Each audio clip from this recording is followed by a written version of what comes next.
It began with laughter, alien laughter. The Kortok Dominion was old, vast, and cruel. For 10,000 cycles they had ruled the Eastern Spiral Arms, crushing worlds beneath the weight of their armadas and feeding entire species into their war machines. When they found humanity's colony on Tethra 9, they didn't see equals. They saw prey. The colony was young, barely 60,000 settlers carving life from a cobalt world. They had farms, domes, children.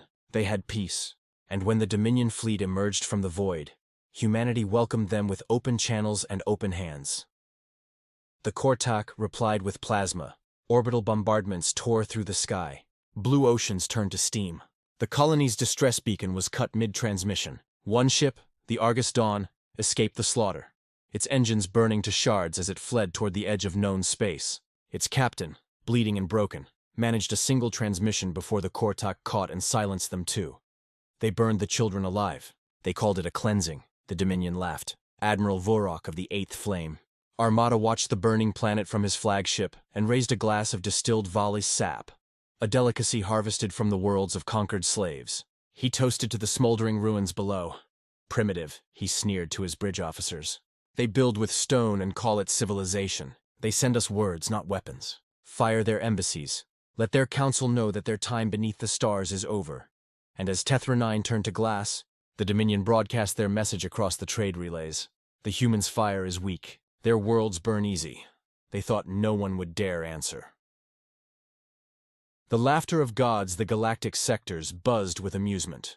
The Kortok Dominion's declaration became a joke shared across the stars.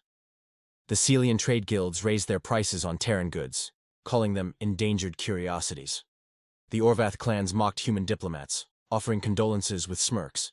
Even the neutral species spoke in quiet tones, pity mixed with superiority. Earth, they said, was too civilized, too restrained, too afraid. For months, the only sound from humanity was silence. No transmissions, no fleets, no retaliatory strikes, just nothing. The Dominion interpreted it as fear. They moved their fleets closer to human space, seizing colonies and dismantling outposts that had traded under the Terran banner. They laughed as human envoys begged for peace in the galactic council halls, their pleas drowned beneath the weight of ancient empires. In the great halls of the council, Vorok himself stood, resplendent in his crimson battle armor, boasting of the cleansing of the Terran blight. "Let this be lesson to the young race," he declared, voice echoing through the chamber. "Fire burns only under the hand that commands it, and theirs is no hand at all." The chamber applauded, but one species did not. At the far end of the hall, in the section reserved for humanity's representatives, an empty seat sat beneath a dim light. The holographic crest of Earth shimmered there, blue and green and gold. No human voice rose. No rebuttal came, only silence. And yet, that silence began to unnerve even the most arrogant of empires, because Earth had never been silent before. The dark between stars months passed. Then a year. Human trade ships stopped answering beacons. Terran diplomats vanished from council space. Colonies sealed their gates, withdrawing all communication. And then, one by one, Terran corporations, embassies, and allies began liquidating their assets, pulling investments, and vanishing from the galactic economy. To outsiders, it looked like surrender. To those who knew better, it looked like preparation.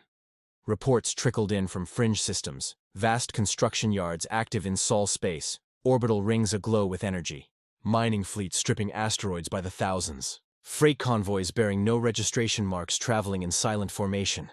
But the Dominion ignored it. They believed humans could not build a fleet fast enough to matter. Until the day their outpost at Halvex Station went dark. When scouts arrived, they found the orbital fortress cleaved in two. Metal slag still floated in the void, molten edges cooling like embers in water. Every Kortok aboard, 50,000 soldiers, was dead. The Dominion blamed pirates. Then another fortress went silent, and another. And then the report stopped altogether. The last transmission the Dominion ever received from their border sector was from Admiral Kor of the Ninth Flame, screaming into the comm, "They came from the dark!" No heat signatures, no drive trails, by the void. Static transmission ends. For the first time in 10,000 cycles, the Dominion felt something they had forgotten. Fear. 4. The fire that awoke Earth, when the Sol system finally broadcast again, it was not through the usual diplomatic channels. It came as a single wideband transmission, hijacking every frequency from the core worlds to the outer rings. A voice, human, cold, and measured, spoke. "This is Admiral Marcus Hale of the Terran Vanguard. To the Kortok Dominion, and all who laughed with them, Tethra 9 burns still. We have not forgotten, we have not forgiven." The message was followed by coordinates, one for each Dominion stronghold that had participated in the cleansing. "You taught us fire," Hale continued. "Now you will see what burns when humans light it." Then came silence once more. For 72 hours, nothing happened. The Dominion prepared fleets, confident this was bravado, an empty threat from a wounded species.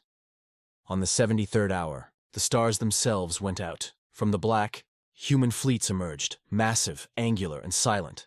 Their hulls absorbed light, their engines emitted no detectable trace. They carried weapons unknown to galactic science. Mass drivers that could pierce planetary crusts. Energy lances that flayed ships open without warning. At the head of each fleet was a single symbol painted across the hulls. A burning hand gripping a sword. The Kortok called them the Ash Fleets. To humanity, they were simply justice. The Ash Fleets. The first strike fell on the Dominion world of Torvanis, the jewel of the Outer Arm. It had taken the Kortok millennia to shape. A planet-sized fortress covered in spires of black metal and oceans of molten silver. It took humanity 3 hours to erase it. Orbital platforms fell like rain. Atmospheric cannons detonated in synchronized bursts. Human dreadnoughts, some the size of cities, descended through the storm, deploying kinetic hammers that split continents in two. The Dominion sent 40 ships to stop them. None returned. Across the galaxy, human fleets ignited one world after another, each target chosen with surgical precision.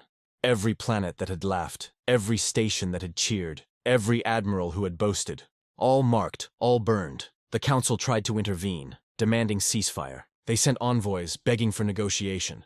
Earth did not respond. Their fleets spoke for them. "They thought our fire weak," said one Terran broadcast, as it intercepted a fleeing Kortok convoy. "But our fire is forged in grief. It does not fade. It consumes." The Dominion's emperor, a creature whose title had outlasted dynasties, attempted to flee to the core worlds. His palace ship never arrived. Instead, fragments of it were found orbiting his homeworld, still burning in the vacuum. By the end of the 3rd month, the Dominion's border systems were gone. Entire sectors rendered to ash, and still the fleets advanced. The empires that trembled. When the Terran retaliation reached the galactic core, even the oldest empires began to shutter their gates. The Celian trade guilds publicly condemned the Dominion, offering reparations to humanity before the fleets even reached their borders. The Orvath clans, who had mocked Earth, detonated their own arsenals in surrender before the first Terran dreadnought appeared. But the humans did not conquer. They burned what they came for. Then they left. No occupation, no looting, no enslavement, just devastation so complete that no empire dared rebuild upon the ruins. In the aftermath, an uneasy peace spread across the stars. The Council of Species convened emergency sessions to understand humanity's wrath. The surviving Kortok were exiled to uninhabited moons, forbidden to ever rebuild their fleets. Rumors spread that Admiral Hale had refused every council summons, saying only, "The fire sleeps again. Pray it never wakes." Set. The galaxy remembers years past. The scars of the Dominion War remained visible from orbit, rings of debris circling the empty worlds where once stood proud capitals.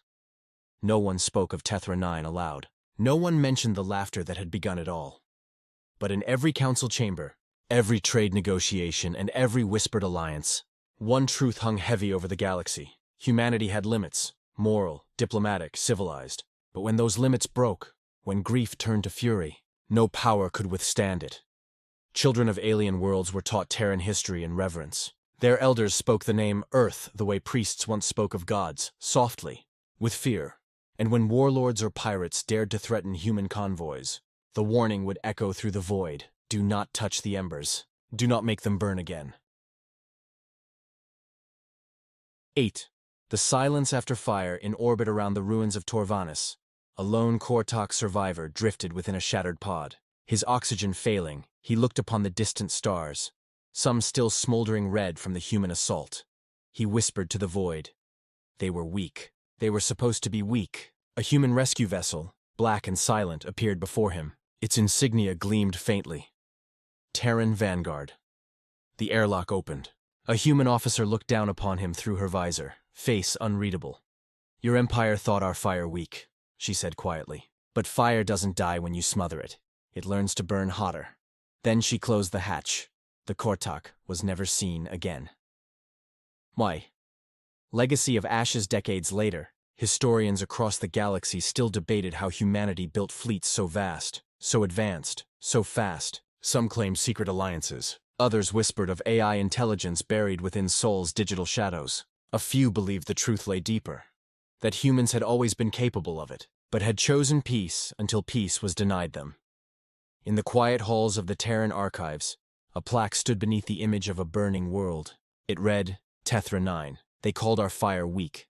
They forgot that every ember, given breath, becomes a storm. Above it, a single flame burned, eternal, white-hot, unending. And across the stars, no one ever again mistook humanity's kindness for weakness. Because when humans burned, they didn't light candles, they lit suns. The whispered warning in the centuries that followed. New civilizations rose from the ashes.